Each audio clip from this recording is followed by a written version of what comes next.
for Torah is how important learning is. So the mitzvah that we do very regularly, that we do on a daily basis, is not writing a sefer Torah, which is rarely done, but learning our Torah. I would think there are many reasons why learning Torah is important, obviously. But today I would like to focus on a slightly less well-known reason. The Chachamim used to say that studying Torah is the reason that the world is kept going, and without the study of Torah, the world would end. Think about this statement for a second. Now let us imagine that everyone in the world adopted an attitude which was like, I just really can't be bothered. If everyone had this attitude, then no one would be learning Torah and the world would not be able to continue.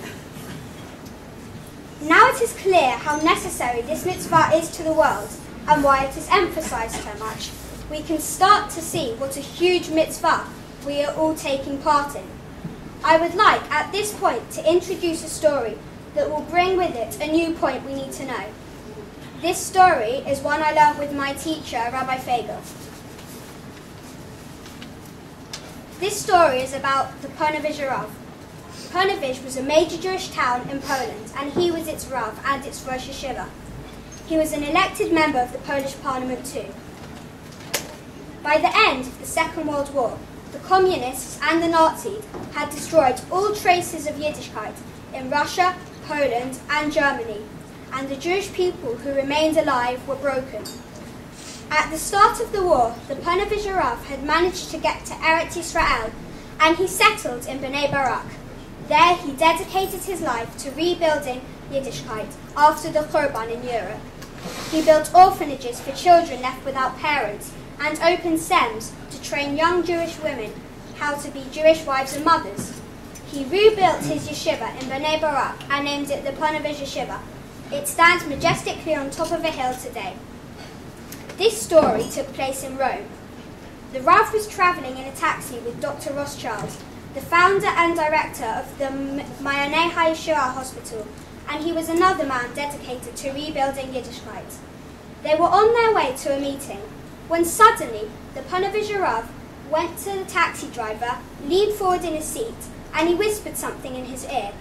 Dr. Rothschild didn't hear what was said, but the driver suddenly turned round and changed direction. Eventually they arrived at the Arch of Titus in Rome. Titus was the Roman general who over 2,000 years ago conquered Eretz Yisrael, put it under Roman rule, and destroyed the Beis HaMikdash. He stole the magnificent treasures of the Beis HaMikdash and took them across the Mediterranean to Rome. It is known that many of these treasures are still hidden in the vaults of the Vatican. When he landed, he organized a triumphant procession into Rome with the Roman legionaries leading Jewish captives who were struggling with the weight of the stolen treasure. He then built a triumphal arch to commemorate his victory for all time, and on it was carved this scene of the Jewish captives carrying the huge golden menorah of the Beis HaMikdash. The taxi stopped at that spot, and the Rav opened the window and sat staring at the arch, contemplating. After a while, he noticed the words, Yehuda lo yiheh, Judaism will no longer exist, engraved on the arch. This was Titus's declaration that he had eradicated Judaism from the world for all time. The Rav immediately got out of the car, stood erect, straightened his rabbinic coat, adjusted his hat, tidied his beard, and with dignity he walked forward. A crowd gathered to see what was about to happen. The Rav stopped, raised his hand in the air, and in a mighty voice he called out, Titus, Titus, I am here to settle the matter once and for all. 2,000 years ago, you destroyed our Beis HaMikdash, yet today very few people know of you. Your name is never mentioned. Ask a child in the street, who was Titus, and they haven't got a clue. Yet we, the Jewish nation, are constantly growing and expanding. In my yeshiva alone, which I recently built in Bnei Barak, there are over 400 young men learning Torah. I say to you, Titus, Yehuda Sihiyah, Judaism will be here forever.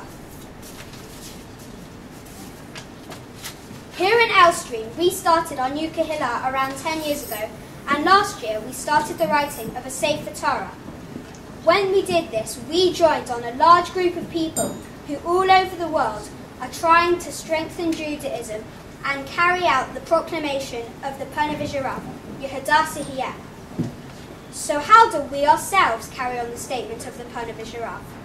Let us refer back to the first point we made, how Torah keeps the world going.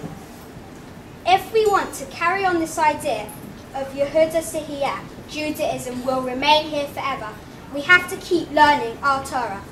Torah is the key to all life, and it is the world's battery. When the battery runs dead, the bulb goes out too. We all here in Elstree have partaken in such a huge mitzvah by sponsoring parts of our new sefer Torah to be written. The more Torah we have, the stronger our Judaism will be. We are becoming bigger and better and stronger, and through doing by what we have done today, we echo the proclamation of the Ponevezher Rav, Yehuda Sihiyeh, Judaism will be here forever.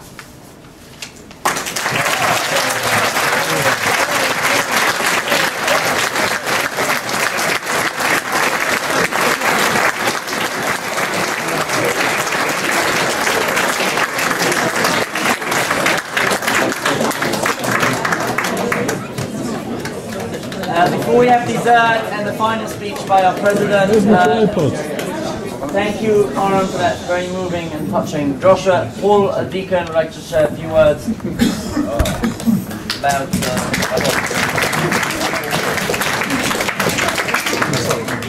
Can you keep it going? Yeah, my hand's getting tired. Do you want me to do it? Well, I can sit it on the table if you don't mind a slight. Just one page. It's okay, I can sit it on. Diane, It'll be good. rabbis, family and friends, the first thing I have to do is thank the Rebbitzin and the rabbi, or the rabbi and the Rebbitzin, I'm not sure what order, for just putting on the most spectacular day that has been exceedingly special, obviously to the whole community, but in particular our family who have made big trips to be here today. So really appreciate a fantastic day.